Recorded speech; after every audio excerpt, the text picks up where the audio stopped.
ट्रिटमेन्टको क्रममा दिल्ली आइसक्दा।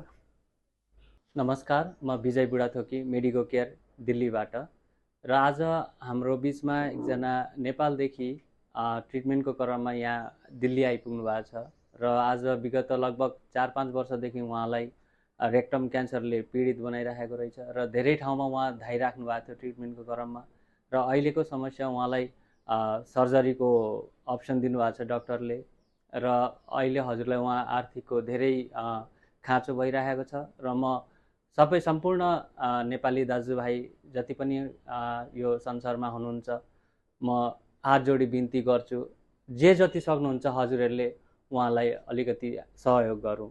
धन्यवाद। सबैमा नमस्कार। म 5 वर्षदेखि रेक्टम क्यान्सरले थलिएर बसिरहेको छु र विभिन्न ठाउँमा मैले उपचारको क्रममा गरेँ। गर्दै जाँदा मेरो आर्थिकले भ्याएसम्म गरेँ। अब फिलहाल अहिले आएर मेरो आर्थिकको अभावले गर्दाखेरि म ट्रिटमेन्टको क्रममा दिल्ली आइसक्दा